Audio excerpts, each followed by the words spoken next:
broadcasting from the Unshackled Studios in Melbourne. This is WilmsFront, brought to you by theunshackled.net. Now here's Tim Wilms.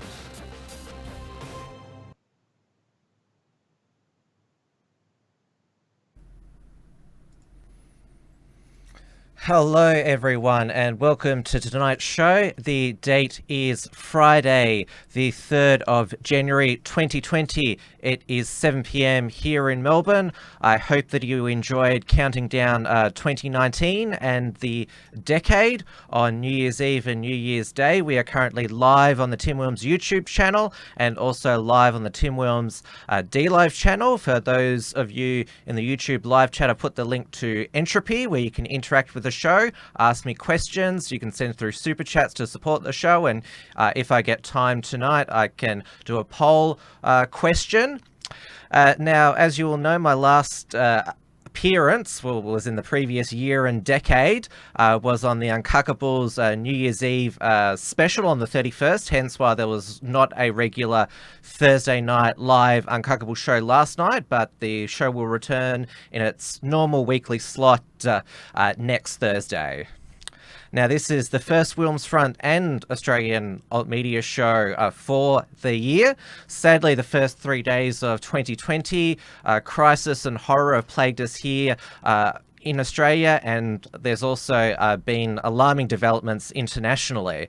The Australian bushfire season has continued with fires raging on as we go to air tonight on the New South Wales South Coast and in East Gippsland in Victoria, adding to the anxiety and distress during this time, where fire and rescue and evacuations are being coordinated, is the toxic politicalisation of the bushfire season.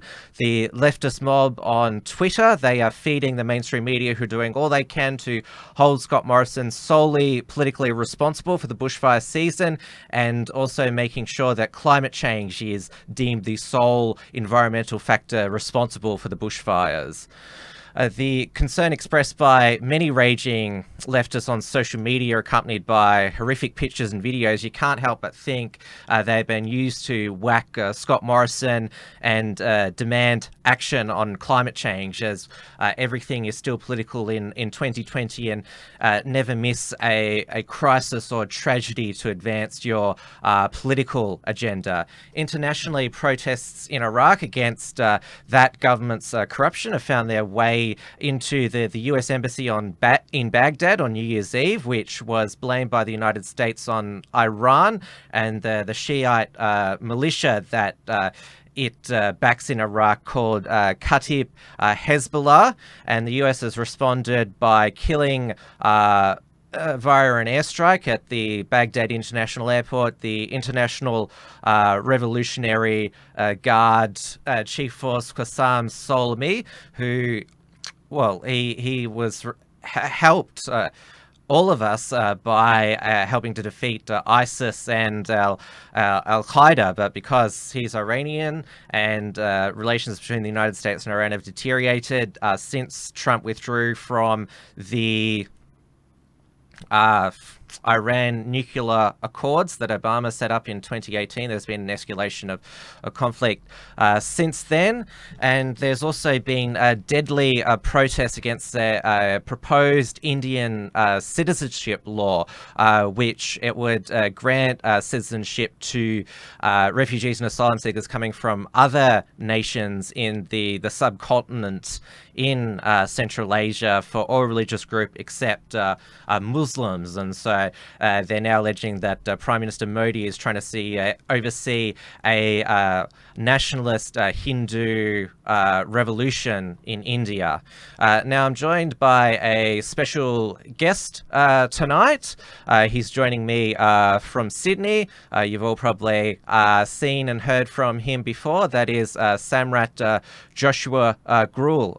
Welcome to tonight's show and 2020. Hello. Now, your internet's not the best, so our audience will have to bear with us. That's not good at all. It says poor connection. Yeah. We did test this before we got you on the line, but it seems to have gone down. Oh, I heard something audible then. Barking a bit more. Yeah. It's got poor connection now. Oh, we're off to a great start. Are you able to switch to your other net? Yep, I can go on phone and get it out. Yeah. Yeah, call on the other. So we'll just get Samraat off while he fixes that. I'll check what you're saying in the YouTube chat and on DLive as well. I'll put the entropy link in again. Oh, something happened there. Samraat, can you say something? Oh. We've got a few people watching on DLive. I'll say hello.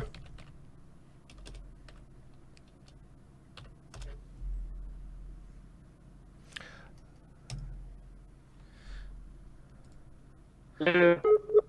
Oh, that's better. So much better now?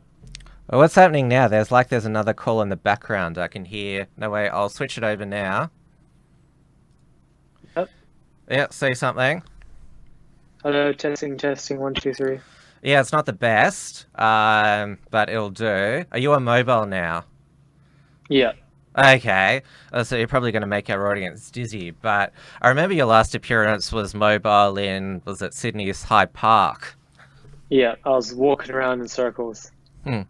I remember, I noticed he's a friend of yours as well, Domrem Carbon, who I had on last year. He was in some water garden place, making everyone dizzy, and given the constant sound of the waterfall, it probably made everyone want to go to the toilet.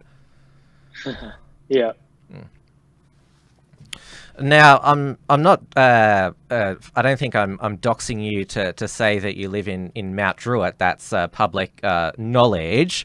Yep. When I drove into the studio today, the smoke and haze was pretty thick coming from East Gippsland, and you could smell it when you got out of the car. It was not enough to make me cough, but is there any smoke or haze where you are in Mount Druitt? Not today. I think last week it was quite thick. You'd wake up in the morning and just be a red sky in the area, hard to breathe outside. Now it's a bit more clear, but the clouds are still thick up there, but not as bad as it was last week.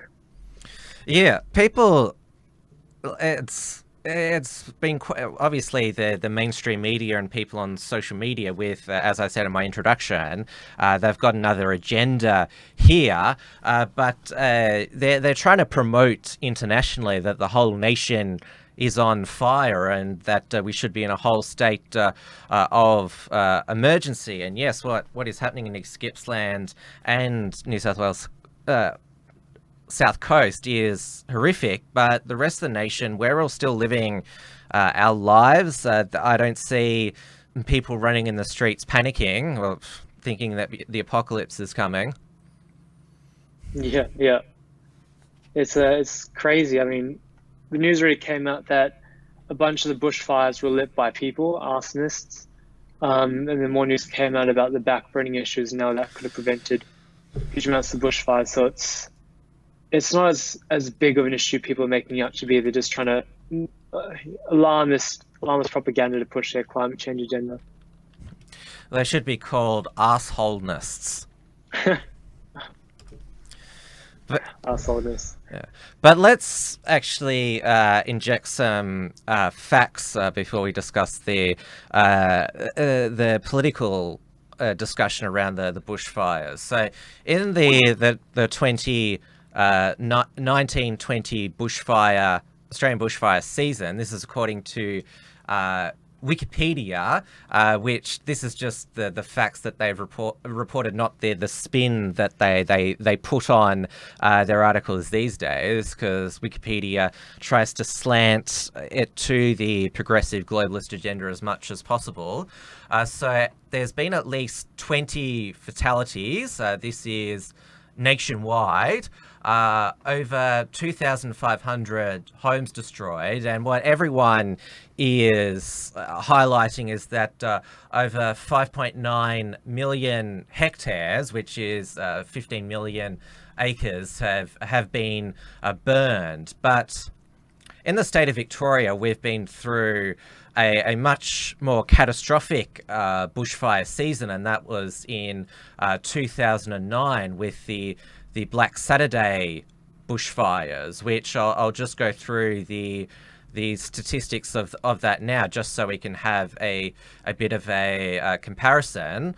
I remember that day, it was February the 7th. I went shoe shopping at Chadstone that day. How could I forget that? And I remember I stopped in at the McDonald's. It was at Chelsea Heights, and you could see already just the darkness that was falling over that area, and there were already fireys around. They were getting at the KFC I was at. They were getting a feed there before they went out to fight the fires. They raged until 14th of March, but there were 173 fatalities during that Victoria's bushfire season. That's in Victoria alone, that's huge. And most high profile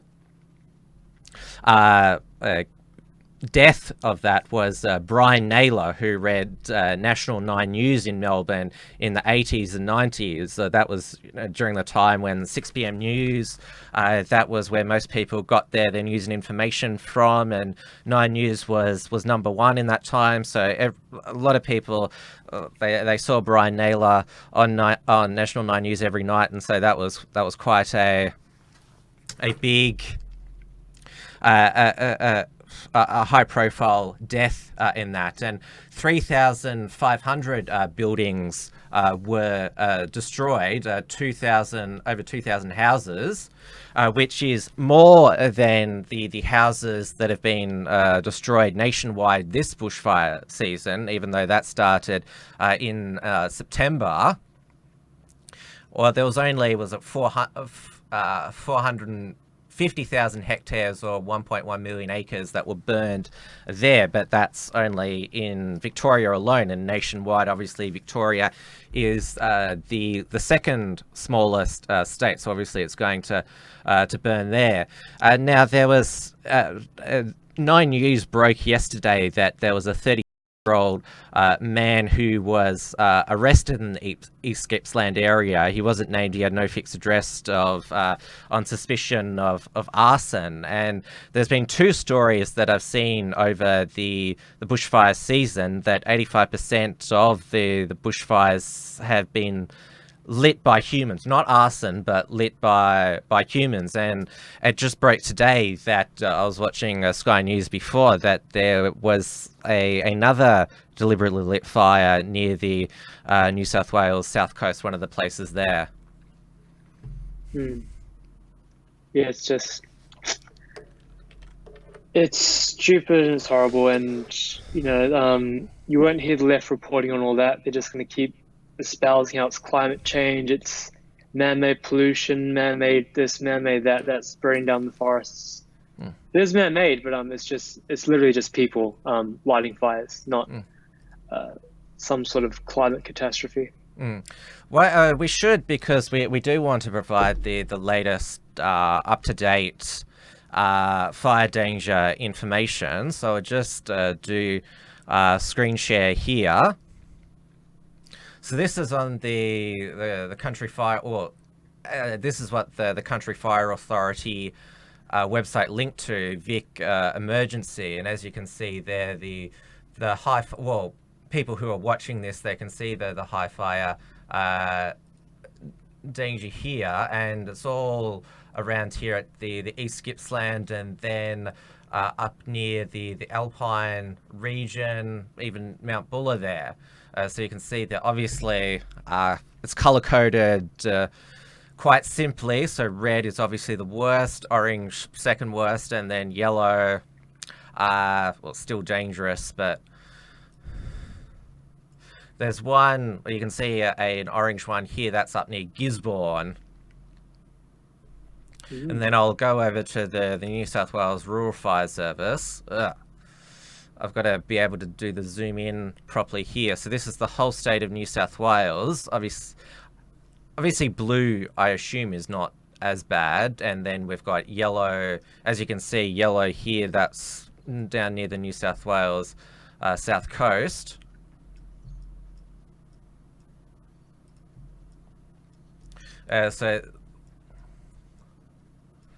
So you can see those spots there.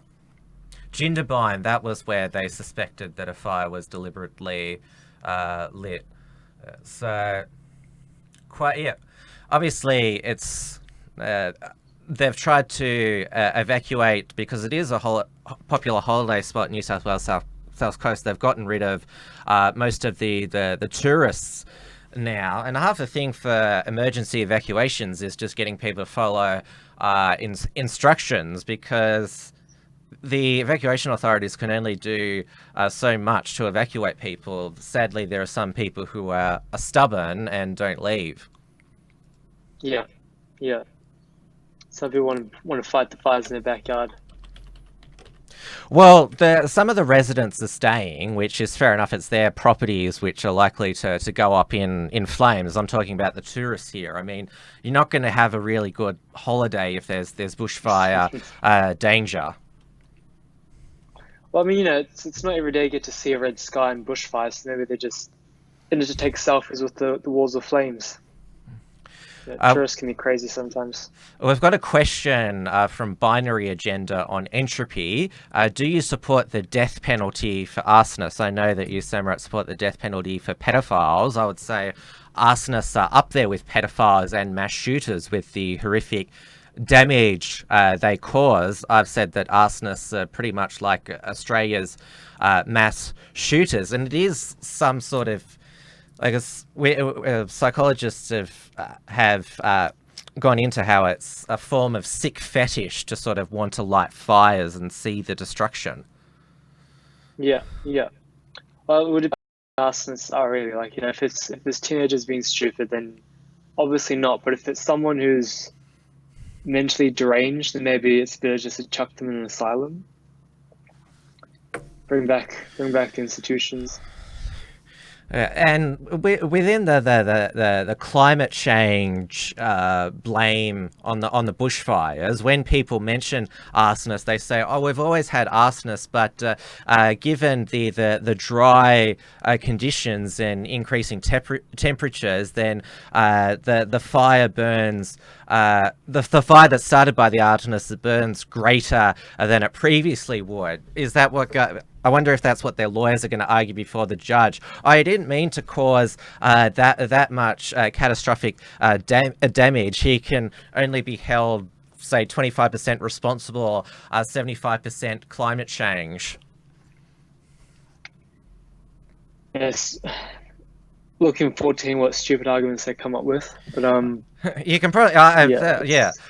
I wouldn't be surprised if a lawyer tried to argue that. I saw another meme where a girl is on the phone and to her mother, and her car's overheated, and she says, "It's not my fault the car overheated. It's climate change."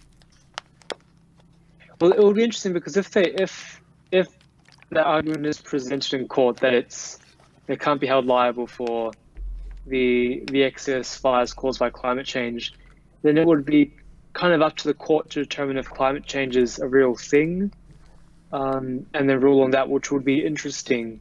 Well, there was a court case about the factual basis of Al Gore's inconvenient truth documentary in a British court, and the results weren't too favourable on Al Gore.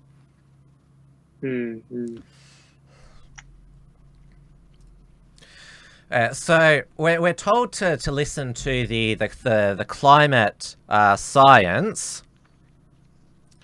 And so a lot of people in the comments of our stories on it have told us to go and see the Climate Council website, which used to be the Gillard government funded climate change commission. Now it's funded by, I think, climate change activists. So here we go. This is not normal. Explaining bushfires and climate change. Dangerous summer season unfolding. Hundreds of bushfires are burning. We've broken our hottest day on record. Well, they're basing that on the homogenized records. Have you heard of this homogenization of historical temperatures? They're revising them down. Yes, I've something about that. I've heard they've also changed definitions regarding bushfires, or what they consider to be catastrophic bushfires, something. So it's kind of skewed the historical numbers in terms of how many bushfires we've had and how many bad bushfires there have been, based on a whole bunch of revisions they've done on definitions. And so if we go down how these fires are not normal, already the number of lives lost is heartbreaking. Of course, any loss of life from natural disaster is heartbreaking. There has been so toxic that at times is equivalent to smoking 3 packs of cigarettes a day. I've smoked cigarettes. Have you, Samraat? Nope. Okay. I prefer not to get cancer. Well, in my youth, I had a few at parties, some cigarettes, and yeah, having smoked, and well, I've only experienced the smoke haze air today, and it didn't feel that I was smoking a cigarette. I'm not sure about you, given that you haven't had that experience. I mean, you've had the haze in Sydney for longer. Well, you can sometimes taste like a weird kind of thing in the air. It's like almost a eucalyptus but burnt. But other than that, like, it's not as bad as people make it seem. I mean, it's still bad for your health if you're breathing in ash and stuff, but not as bad as smoking 3 cigarette packs a day. And so Queensland, New South Wales lost more homes since August 2019 than in any previous year. Almost 3 million hectares have been burned. This is not normal. Climate change is exacerbating the extreme drought. That's not true. We've gone on repeatedly on this show how the New South Wales drought is a man-made drought because of the mismanagement of the Murray-Darling Basin Authority. The farmers are being denied access to their water and it's being flushed out to sea. Very dry fuels and soils and record-breaking heat. Again, that is relying on homogenized data, increasing the bushfire risk, relative bushfire condition more dangerous than in the past, and risk to people and property is increased.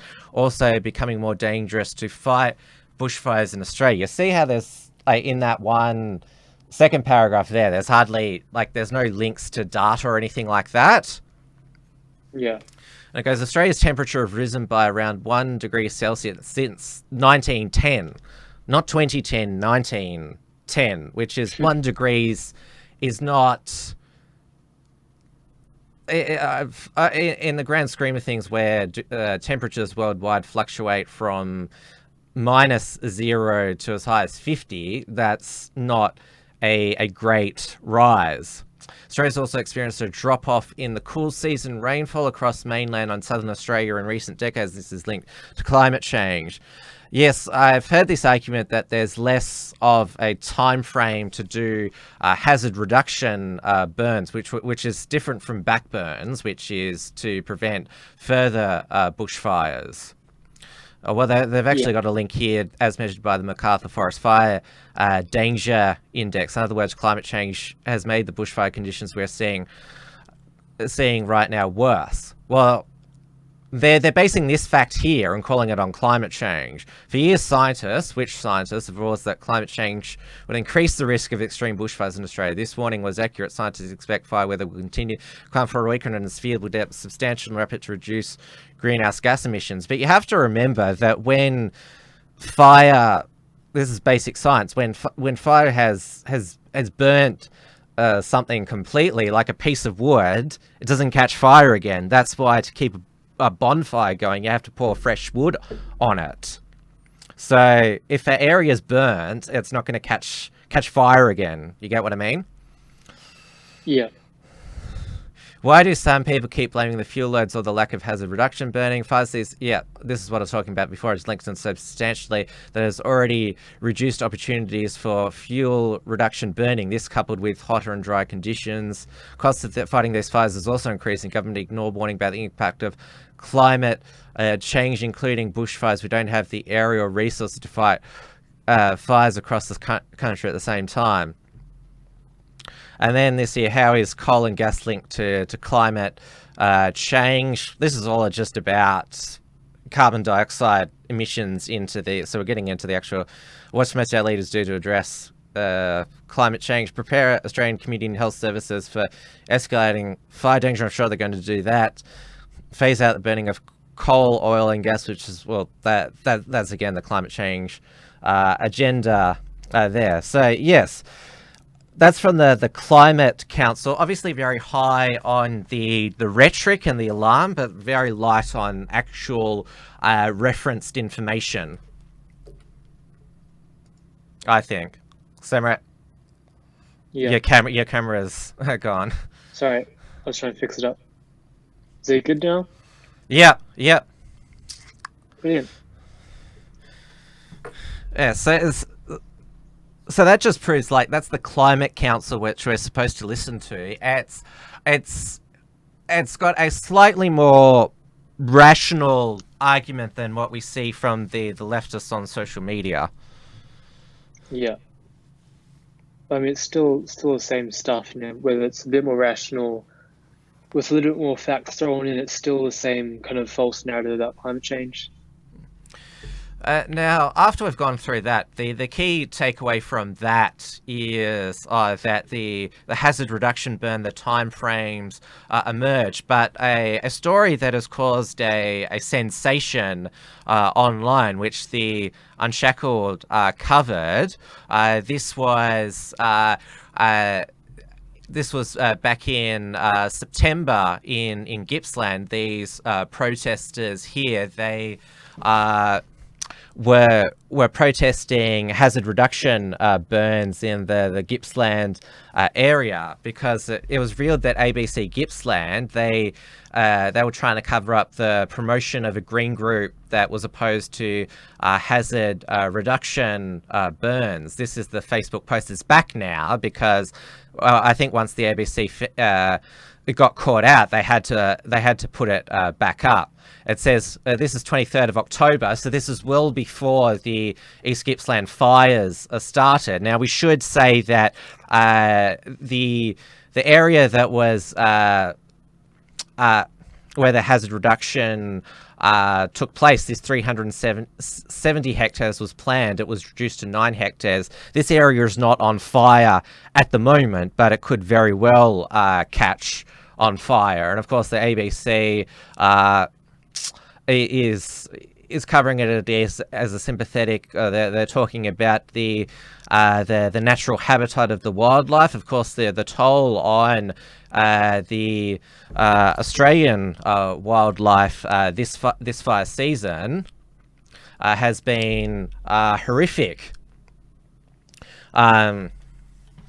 You've seen, like, obviously those thirsty koalas. I'm not sure if you've seen the footage there. Just there was one who was wanting a drink from a hose, and there was another one another koala who drank, I think, 8 bottles of a group of cyclists.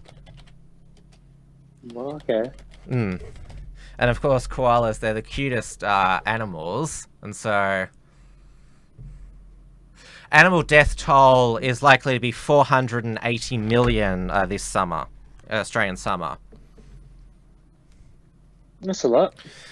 So those Vegetarians won't be happy. Those environmentalists who are protesting hazard reduction burns, they were claiming they were doing it because of the wildlife. 480 million. That's so much wildlife. Like, it's not just koalas, but yeah, all those cute Australian animals.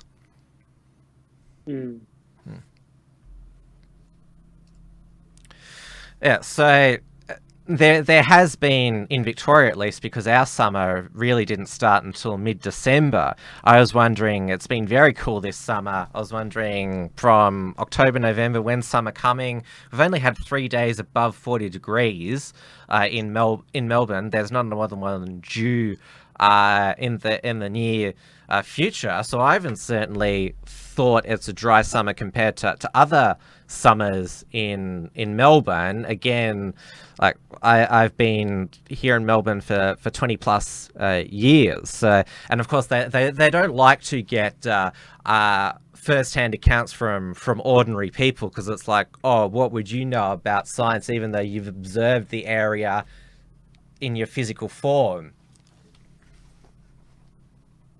Yeah. And now, as we've gone, that I'm not sure if you remember Abbott derangement syndrome, when Tony Abbott was first elected in 2013. There were the "fuck Abbott" T-shirts and calls for him to be assassinated, his throat cut, but ScoMo derangement syndrome, which has occurred over the last month since it was revealed that mid-December he was holidaying with his family in Hawaii, which he cut short to come back to deal with the bushfire crisis. There's been, I'm not sure how much time you spend on Twitter, but there's been a whole spam campaign from leftists. Let's just see what's trending on Twitter now. I'll just share what's happening on Twitter. Australia on fire. And obviously Iran, we'll get to Australian bushfires. World War III, Australia burning. There's not much. So there's not actually a anti-ScoMo thread. That's a shock at the moment. That is live on Twitter at the moment. But the hashtags that have been on Twitter throughout the bushfire season has been "Not My Prime Minister," Morrison fires, dismiss the Prime Minister, because there's this change.org petition I'll bring up. I can't believe that change.org haven't shut this down, given that this is basically a petition to subvert democracy, dismissal of the current Australian Prime Minister and the Morrison government by the Governor-General. They didn't very much like the left when Sir John Kerr dismissed Gough Whitlam in 1975, but Aaron Wiseman, I would say that he's not very wise. The current Australian Prime Minister and his parliamentary team have demonstrated on repeat occasions since being elected they no longer have the good of the Australian people as their priority. Our country is burning, our dams of dry water being sold overseas. We need to act now to request the Governor-General of Australia to dismiss Scott Morrison and his associate government to force an election. Let the people of Australia decide once again who they believe have the skills to manage our wonderful country and our hearts and minds of the Australian people. We hope that every Australian signs the position to demonstrate to the Governor-General we, the Australian people, no longer have faith in the Prime Minister, and we would like the dismissal of Scott Morrison and his government to force an election to take place. So they've nearly got 20,000 signatures. Well, that's nothing given that there's 14 million voters on the electoral roll, but that's the level of delusion. They want the Queen's representative, I thought they were all Republicans, these lefties, to sack the democratically elected government. Yes, it's all just a show, really. It's, trying to have a petition, see how many signatures you can get on the news, trash ScoMo a bit. It's not going to achieve anything. No, I mean, well, it seems to be getting to Scott Morrison, all this Twitter rage against him, because he caved into them by cutting his holiday short, even though for those who have understood emergency response and bushfires, it's always been the responsibility of state governments. And I think that the Liberal National government of New South Wales, they've been pretty much immune from criticism, but they've been in charge for 8.5 years, and they've let the Greenies, I should say environmentalists, take over the environment bureaucracy.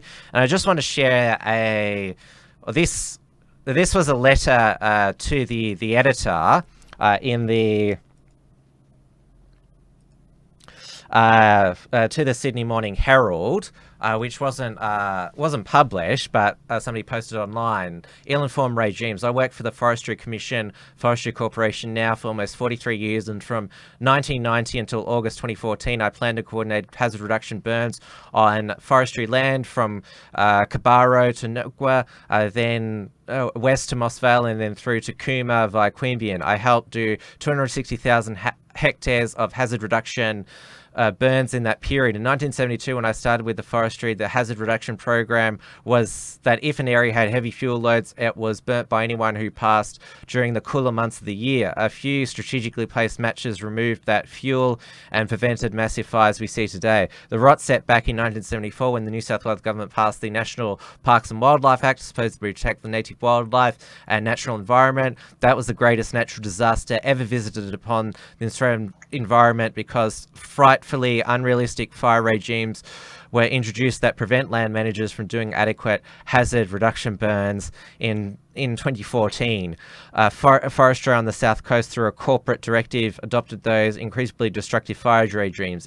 For emotional green politics have done more to destroy a natural environment than any terrorist group could ever achieve. Now, I know that the Greens Party have been very defensive about their policy. They're not blaming the Greens Party per se, but Greenies, who will some are members of socialist and communist parties. I mean, just because the Greens Party has green in their name doesn't mean they are represented by all Greenies. But certainly there has been an enablement by both conservative governments and, of course, Labor governments keen to appease the greenie environmental activists that we've got to leave nature alone, even though man has managed nature since the beginning of time. Yeah. You're not saying much, Samraat.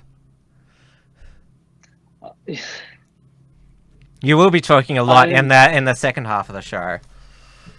Yeah, I just don't really have much of an opinion on the current bushfire issues. It's just, I mean, you've pretty much covered everything there is to cover on it. There's not much more to add. But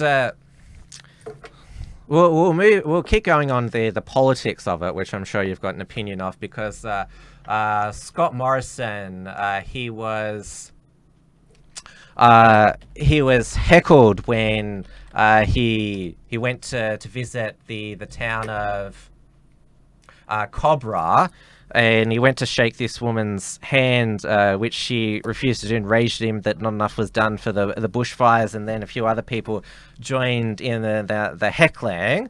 The people that heckled him were pretty bogan-ish. That is not a slur against them. That's just a description. And then Scott Morrison, he was whisked away while they were yelling at him, and it was just, as they say, bad optics. And then Andrew Constance, the member for Bega and Transport Minister and the New South Wales Liberal government, said that Scott Morrison got the reception he deserved, opened up the checkbook, and he didn't even inform me that he was coming down, which is, from your own side, that's a pretty brutal whack.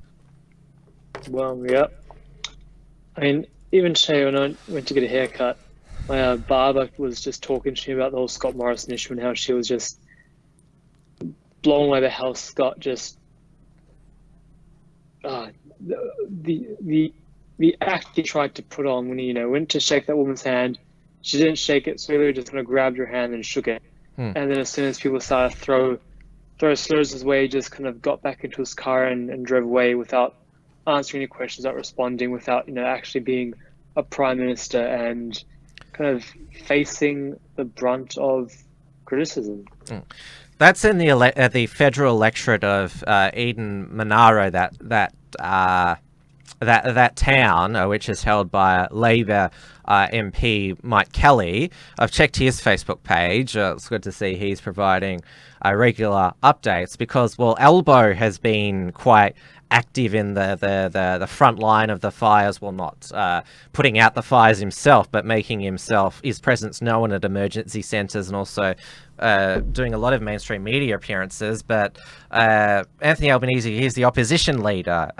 He can do all the photo ops and all the visits that he can, because he doesn't actually need to make any decisions of it. He's the opposition. He has no role to play in managing the bureaucracy and emergency services. Yeah. I mean, that's the benefit of not having to be Prime Minister. You don't have to take the brunt of that. And we should also remember that federal Labor is still in a complete mess, and everyone's forgotten already what I call goldfish memory, that on January 1, all the Greenies were raging at Joel Fitzgibbon's op-ed in the... Oops, something wrong? It's okay now. Oh, sorry. We're raging... you got me flustered then with what you were doing there. Everyone can see what you said. I have half an hour left, so let's move on to India and Iraq. So everyone saw that now. Have I got much to add here? I might just end with some of my commentary. So I thought that was a private thing. I don't know how Skype works. I'm a bit of a yeah in that regard. It's just tech I just don't understand. But it's interesting. I mean, it seems like Labour parties across the world are kind of collapsing. You got the Australian Labor Party with its leader kind of just being absolutely destroyed. You've got, what's that? The old white guy with white hair in Britain. Jeremy Corbyn. Jeremy Corbyn, yes, him. He's almost out now as well. It's just everywhere. They're just falling apart. It's just brilliant seeing them all collapse. Mm. It's interesting. Like Jeremy Corbyn really mirrors how I forgot the names already. The Labour Party leader last year. They got the same mannerisms. Bill Shorten. Well, they're all claiming that we should have voted for Bill Shorten, the lefties, on Twitter because one of his election policies was for domestic water bombing aircraft. Yeah, I'm sure with Labor's track record implementing mass government programs, it would have worked a treat. Yeah, no. Nothing happened. What I was going to say about, Joel Fitzgibbon's op-ed, that's before you distracted me, he was saying that Labor needs to win back the working class and stop pandering to Greenies, which is common sense, but the Greenies were all like, how dare you? And then they claim, we're going to win over your voter base with that column. Yeah. It's the same with all kind of left-leaning parties. Like even the Democrats in America need to focus on actual policies that help people, working class people, poor people, rich people, all people, but they're just so caught up in environmental policies and the LGBT issues and the whole Trump issues. They're just completely neglecting what people actually look for when voting, and that's why they're just being completely destroyed by the parties. Mm.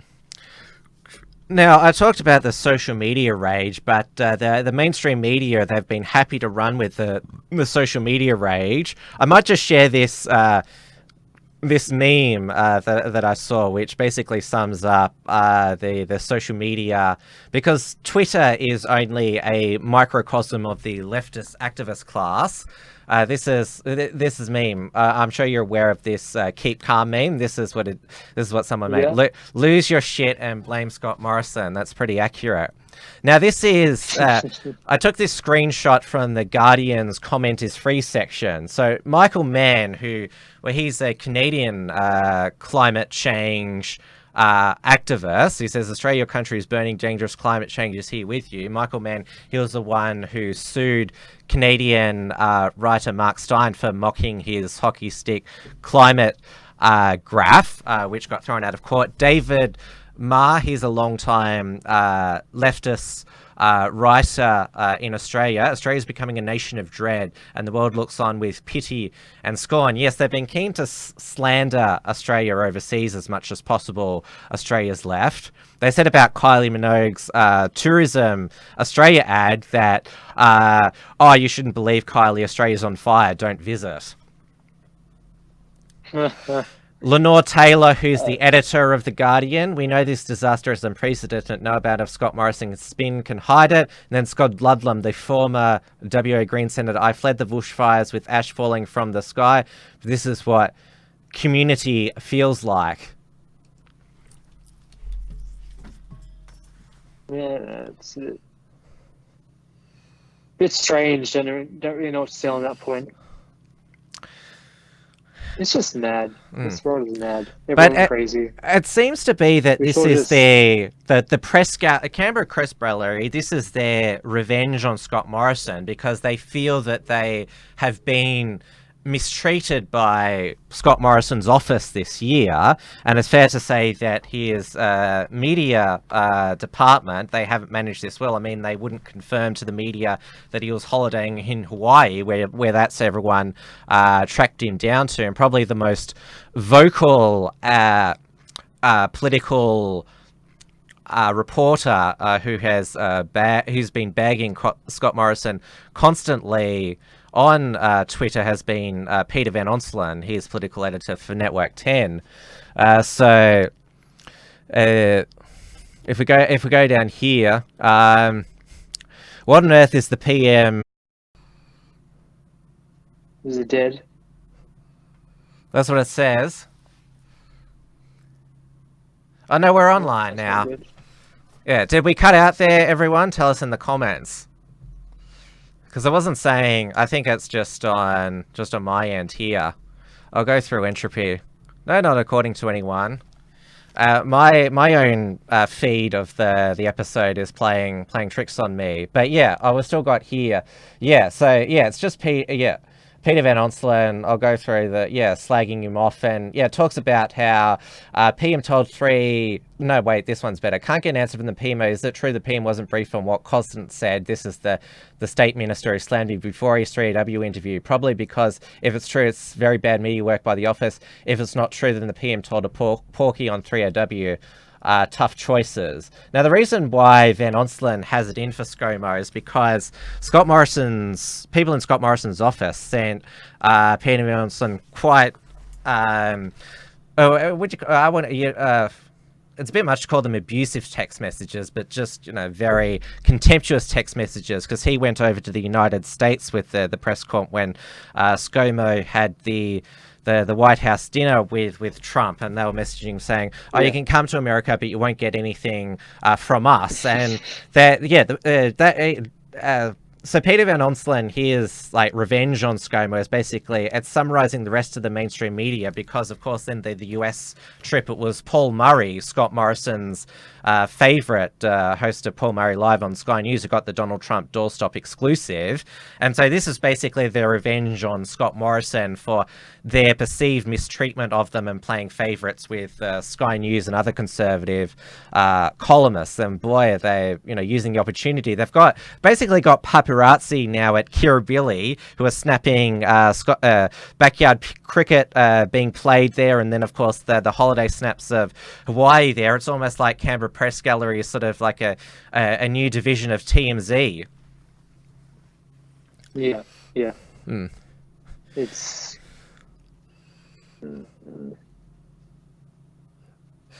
now everyone saw your screen share there, so we will move on to the international crisis. I just want to, because I talked about how fuel loads, they do build up over time, and when they're burnt, obviously then it takes a while for them to build up again. This graph was actually in The Guardian. This shows the New South Wales fires total area burned, and as you can see there, going back to the 1970s, Far West New South Wales fires in the mid-1970s, there was 3.5 million hectares burnt, and then it goes down a bit. Christmas Day fires in the mid-1980s goes up again. then low again, then peaked again early 2000s. But then you can see very low last year. There was hardly any hectares burnt. And then look at this year. So as you can see, it peaks and then goes down again. But if you're blaming the bushfires on climate change, then by the logic of this graph, climate change started this year. Yeah, it's madness. All right, now we'll get to your topic of that you've got more stronger views and opinions on, and that is the new citizenship law in India, which they just had the back in earlier 2019 they had the parliamentary elections where Prime Minister Narendra Modi and his, how do you pronounce his party name? You'd know better than me, I hope. BJP. I don't attempt to pronounce it. Yeah, so his party is trying to pass the citizenship amendment bill, which it aims to give citizenship to Indian citizenship to citizens of Afghanistan, Pakistan, and Bangladesh. Well, the opportunity to apply for Indian citizenship based on their religious beliefs, because the bill stipulates they must be Hindu, Christian, which you're Christian, Sikh, Jain, Parsi, or Buddhist. Muslims are not listed there, and it's obvious most people are interpreting this as an attempt by Modi's party to shape India, the nation of India, as they're talking about India's secular constitution, but they say that Modi is a Hindu nationalist, trying to forge Indian identity in that type of way. Yeah. Modi is a Hindu nationalist, but this bill isn't specifically, to further those aims. The bill isn't an anti-Muslim bill. It isn't the way people are kind of making it up to be. So we look at what the bill actually does. The bill is meant to protect religious minorities. So Sikhs, Christians, Parsis, which are Zoroastrians, those minorities in Muslim majority countries like Afghanistan, Pakistan, and Bangladesh undergo religious persecution in those countries. And the idea is that India wants to provide them a way to acquire citizenship so they can be freed from that persecution. Why aren't Muslims included in that list? Well, because to be persecuted for your religion, you need to be in a country that isn't run by religion. You can't have Jews persecuted in Israel. It's not a thing. Israel's a Jewish country. You can have Muslims persecuted in Israel and Christians persecuted in Israel, and that makes no sense. But if it's Jews being persecuted by the government, then it's an internal matter. It's not a matter of religious persecution. So the same thing applies to Muslim majority countries like Afghanistan and Pakistan, where the government is Muslim. So if the government persecutes other Muslims, it's not religious persecution, it's just an internal matter. But if the government starts persecuting Jews, Christians, Jains, Sikhs, and Hindus, then it becomes a religious persecution matter. And that's just what the government's trying to address. It's trying to provide people in those countries a safe way to get to India and acquire citizenship. And if you look at the historical kind of background of all this, when the partition happened and India was designated as the Hindu Sikh state and Pakistan was designated as the Muslim state. Yeah, that was by not everyone got to move out. Lord Mountbatten in 1947. Yes, Louis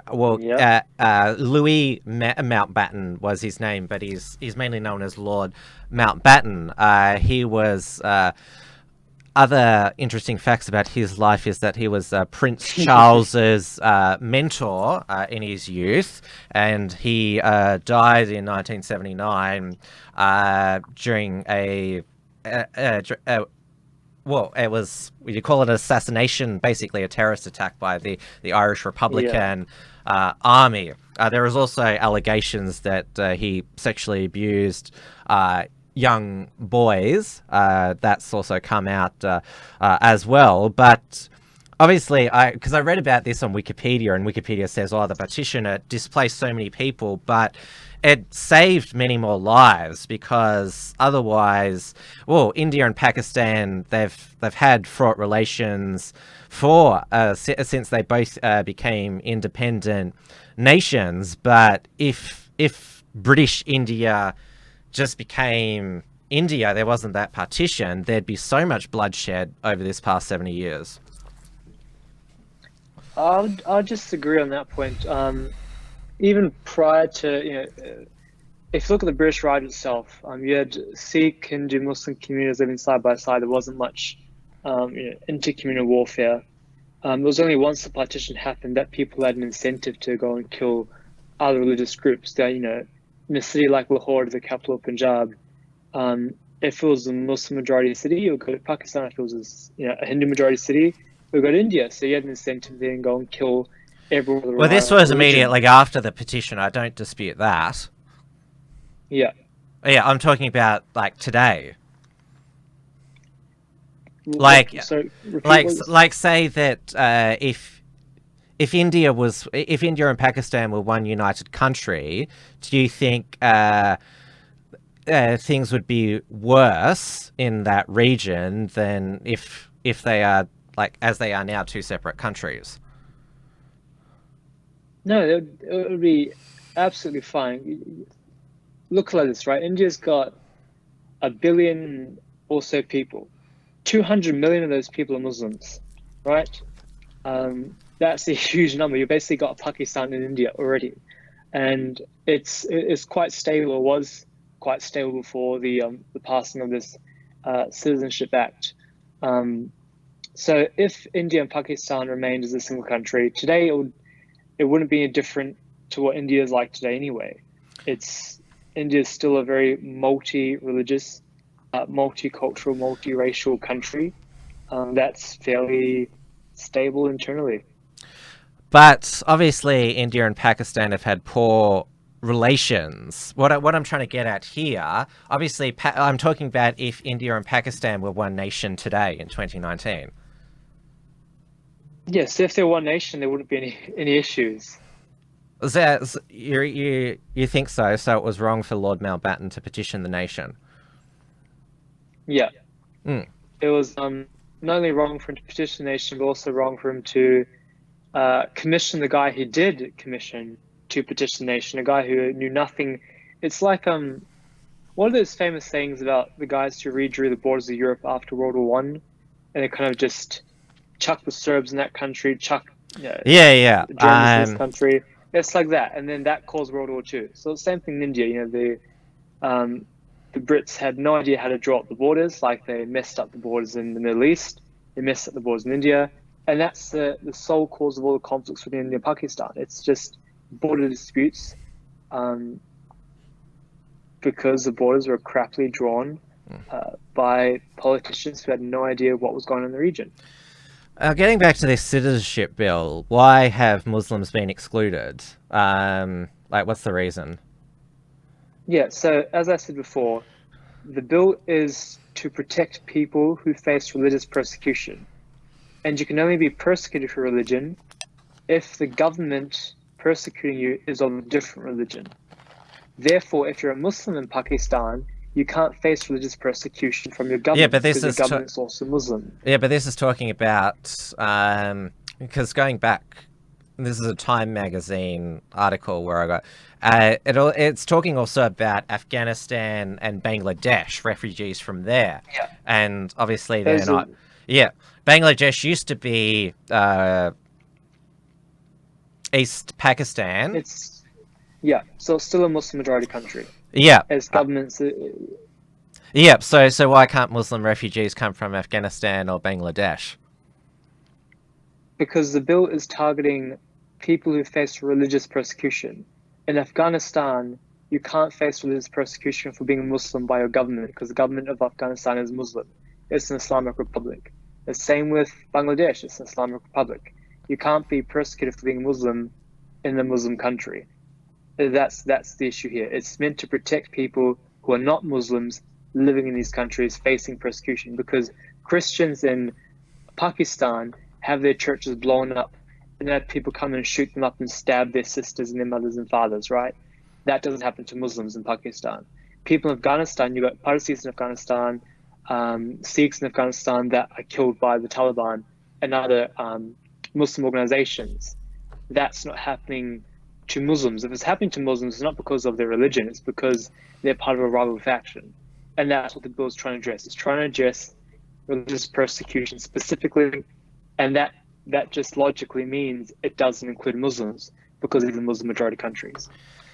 Now, you've previously said you don't like Prime Minister Modi, but what do you think of this accusation? He's trying to basically create a, what do you call it, a ethno-religious Hindu state? I mean, there's no doubt he's trying to push for Hindu nationalism, but it's not as hard as people are thinking of it. He's more just trying to emphasize that India is a Hindu country, which I don't quite like. But it's not the great scheme. People are trying to make it out to be like he's some kind of Palpatine plotting the rise of like a third Indian empire or something, where it's just complete Hindu and all the Muslims will be expelled back to Pakistan. Like all the bloody university students are protesting, thinking they're all going to lose their citizenship status because they're Muslim. It's just absurd. But we should also put in context, even though you're of Indian heritage, you really have no great affection for India. You consider yourself an Australian first. Yeah. And a Christian second. Oh no, Christian first, Australian second. Oh, so no. Kingdom of God first, and the kingdom of Queen Elizabeth. Okay, fair enough then. But that's where your loyalties are, because I know that in your previous appearances on this show and the Uncockables, the Puritans of question your loyalties, but if they follow your commentary, you're pretty much focused on Australia, unlike some other Indian Australian political commentators who still seem to have dual allegiances. Yeah. Have we got time to talk about Iran? Yeah, we can jump into that. Finish up with that one. Now, this is... I've spent most of the day trying to wrap my head around this because it's an incredibly... Because what's happened now... I'll probably bring up this change.org story because... sorry, this We Are Change. This is on their News for Change website. This was founded by Luke Rudowski, who's an American libertarian. I've interviewed the Melbourne chapter leaders of We Are Change, which is Jeff O'Toole and Jacqueline Gwynn. The US has admitted to assassinating Iran's most beloved military leader, General Qassem Soleimani, in a drone strike which seems very likely to ignite a full-scale war, hence those World War III hashtags you saw on Twitter just before. 6 others was also reported killed, including Iraqi militia commander Abu Mahdi al-Muhandis. According to the Pentagon, Trump personally ordered the assassination. I'll keep following this hugely important story, and we'll probably... I'll skip that bit there. This is just all about what Trump said. Quotes here, this journalist, Rahina Khalid, most Americans won't understand the gravity of this. Qassem Soleimani is the head of the Iranian Revolutionary Guard elite Quds force, which conducts operations outside of Iran in both Iraq and Syria. He was credited with helping turn the tide against Al-Qaeda and ISIS. This is very serious. The US essentially declared war on Iran by assassinating its most revered military figure in Iraq, and also by killing the head of the PMF. The US created more enemies in Iraq. And this is in retaliation for the storming of the US embassy on New Year's Eve. In Baghdad, which no one actually died, but it was considered a grave security breach. And I mentioned in my introduction this Shiite militia group. If I just pronounce its name again, the Kataib Hezbollah, and people recognize that Hezbollah name because that's a Iranian-backed Lebanese Shiite Muslim terror group. So do you want to... Yeah. And that embassy storming, that was in response to another US drone strike a few weeks earlier on that said militia Shiite group. So it's been tit for tat all this month, and there's been protests in both Iraq and Iran against their governments. There in Iraq because of the corruption of the Iraqi government, in Iran because of the increases in fuel prices, because the revoking of the Iran Accords by Trump has seen disharmony in that country. Yeah, I mean, I think it's amazing what's happening, and it's looking bright for Iran's future. Look at it in this context, right? So Iran had an amazing monarchy. You had the Pahlavi dynasty there. Iran was thriving under that. Then you had the radicals come and overthrow it and install the Ayatollah. And then the Ayatollah just wreaked havoc in the Middle East, rivalries with Iran, rivalries with all sorts of countries in the area, just causing absolute chaos, being a little shit when it comes to diplomacy with the US, backing terrorist groups, left, right, and center. Regardless of where they help defeat ISIS and help fight Al Qaeda, they're essentially stabbing one terrorist group, handing another terrorist group guns. So it's they're just as bad as the groups they helped us defeat. And what I find absolutely fascinating about this is the fact that President Trump, unlike Hillary Clinton when Benghazi happened, took action and demonstrated to the Iranian government what happens when you violate U.S. territory. And he showed the Iranian government that none of their leaders are out of reach, that he can take out any one of them. And hopefully that brings them back to the negotiation table in terms of long-term peace, right? So, what's their, like, you think that what Trump wants to do, like renegotiate on his radar at the moment, Trump, or, well, Trump is just the one who orders this. We know it's the deep state pushing this. John Bolton, his former national security advisor, is back on Twitter praising this, getting a war boner. I mean, think of it like this, right? So it's like, take Queen Elizabeth, okay? Is Charles the heir? Charles? Yes. Charles is the heir, right? It's like that. So it's like if pretend Queen Elizabeth is the Queen of Iran, and Charles is the heir. So Queen Elizabeth's being a little shit, she's just back in terrorist left, right, and center, and then orders some guys to storm the US embassy. Then Trump orders that Charles is assassinated. That's essentially what's happened here. That general was thought to be the next in line to succeeding the Ayatollah when he dies, and that's what Trump just did. Trump just took out the second most powerful person in Iran. And right now he's not talking about negotiations, right? He's just trying to make the point that he can take out anyone in Iran, and just make that point to them, and just make them understand that he's not playing games anymore. He's not going to drag out wars and proxy wars left, right, and center. That he's willing to just strike out the leaders and take them down if they're unwilling to negotiate on America's terms. And that's what he's done. And so I think he might play this out a bit more for whatever political points it's worth, and maybe just try to scare the Iranian government a little bit more before he does come out with calls for more negotiations. And that's what Trump's done before with countries like North Korea and such.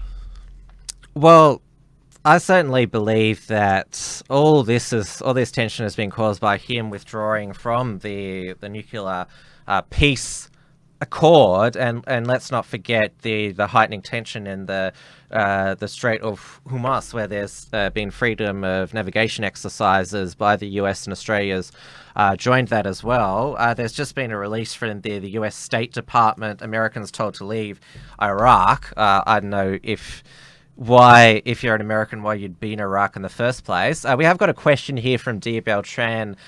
This is from the Indian citizenship topic. Samraat, what about minority Muslim sects? Aren't they considered targeted? This is talking about in other Muslim refugees from Muslim majority countries, because yes, Islam has plenty of sects, and obviously the main two are Sunni and Shiite, and this has of course been the great tension between Iran and Saudi Arabia. Again, I should make the point here that Saudi Arabia, its crimes there have been covered up by the US mainstream media. They're still starving the people of Yemen, and well, they hung a few of their security agents out to dry, or will string some of them up for the assassination of that journalist Kamal Khashoggi at the Saudi embassy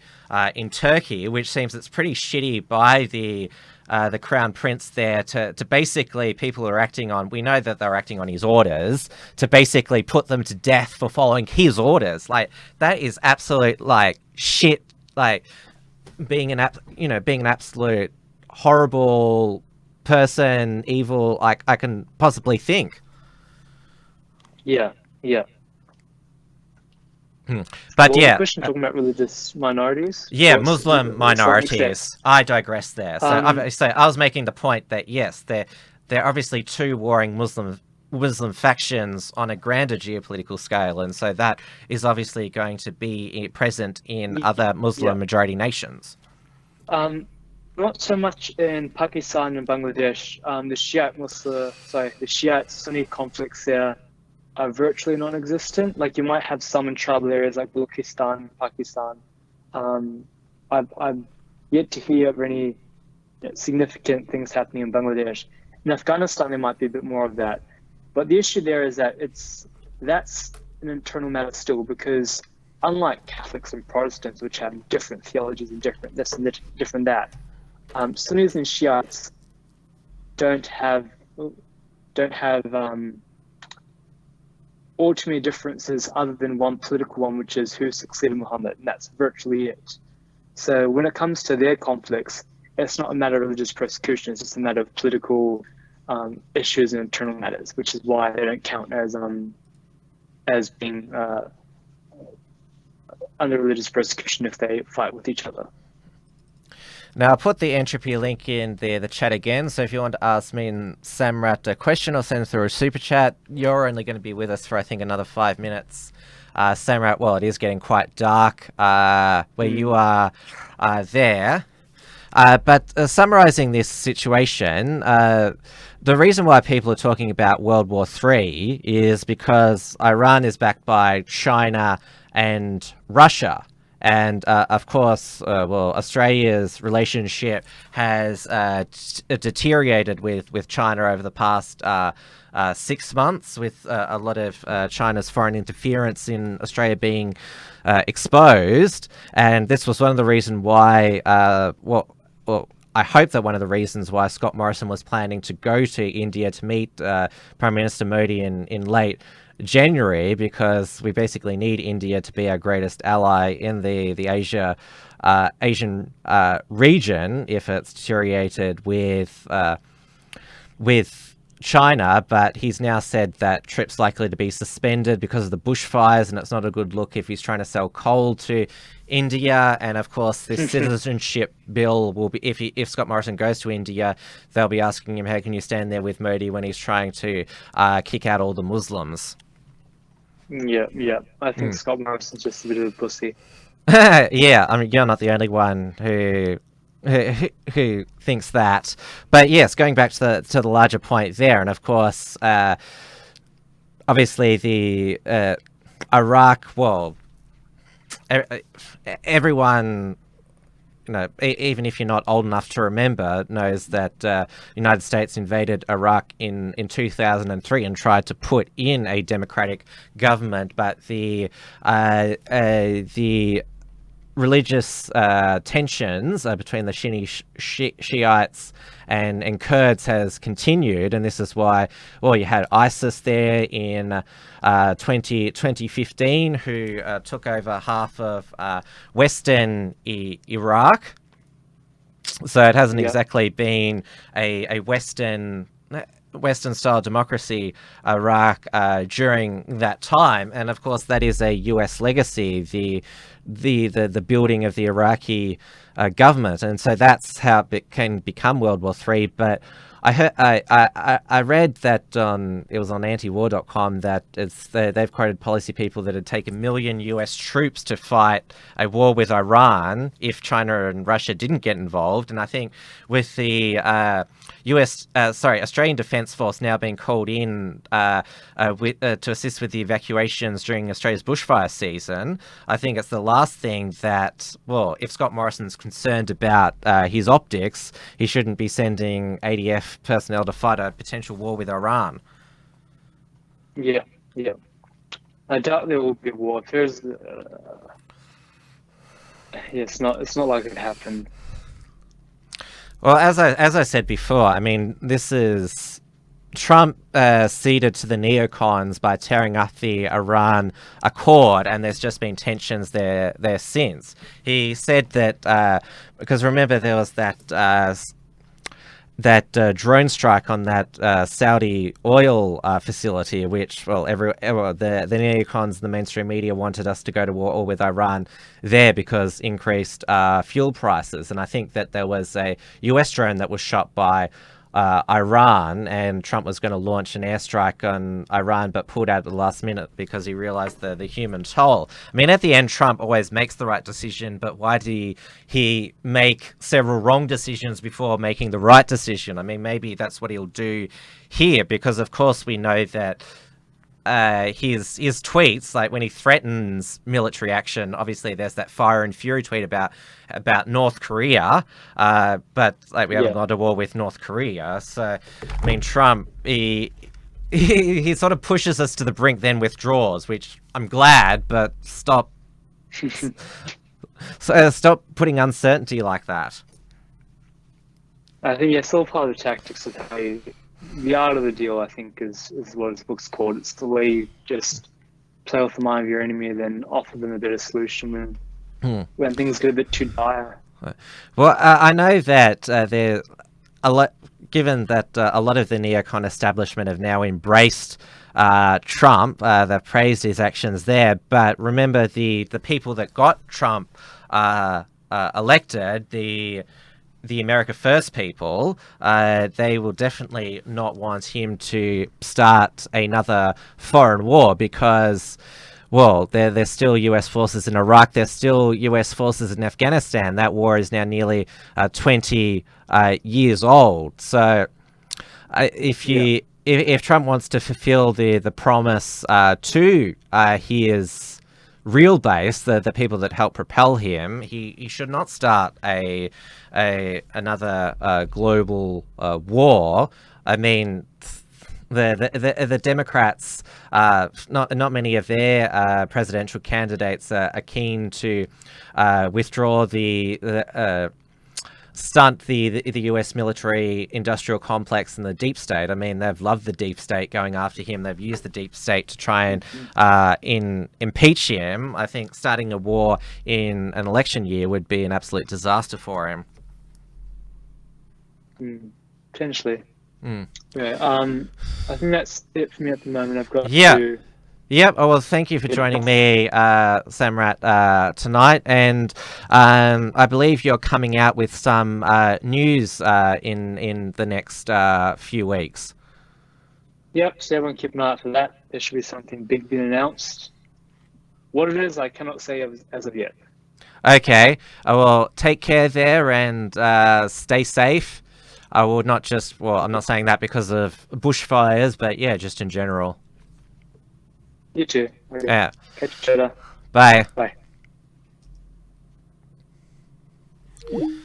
All right, that was Samraat Joshua Grewal there, and we're nearing the end of the first WilmsFront show for 2020.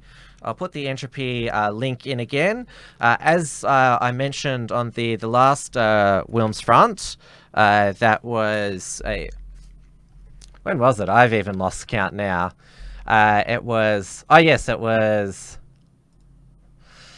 Yes, it was Sunday... Oh, I've got to get my clock out here. You lose track of the days and dates here. Yes, it was Sunday the 29th of December 2019 was the last WilmsFront there. I was catching up on the post-Christmas news there. I said that for the month of January, WilmsFront would only air once a week on Friday nights, 7 p.m. Melbourne time on the Tim Wilms YouTube channel and Tim Wilms D Live channel. By February, that's when I'll be back to 3 nights a week. The Uncockables will continue to air in its weekly slot, except it will be at 9 p.m. Melbourne time on the Uncockables YouTube and D Live channel. So that will be back at the regular time next Thursday. Trans-Tasman Talk with my New Zealand counterpart, Due de Boer. That is taking a hiatus during January.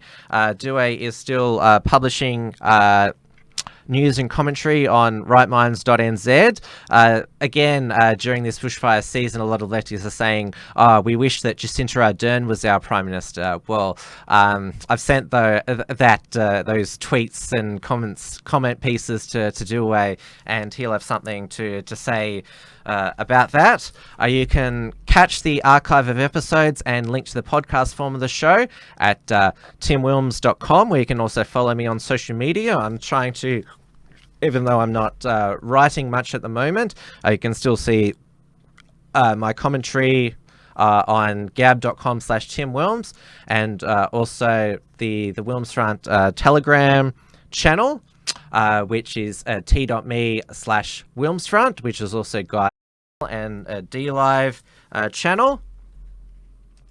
Dia is still taking a break during this time.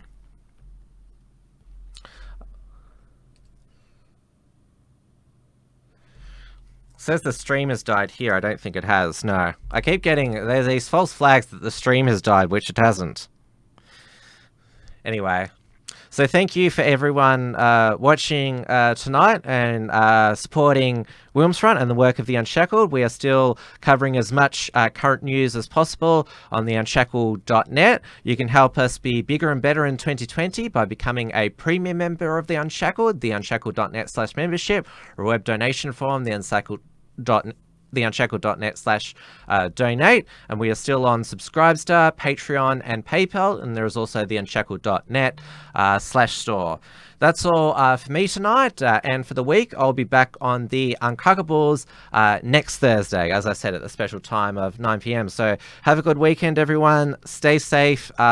Don't give in to the hysteria and panic. It has been a sad start to the year, but we've had dark times before, and fingers crossed we can emerge from it. What do they say? Hard times create strong men, and I think that is an eternal phrase there. So have a good night, everybody.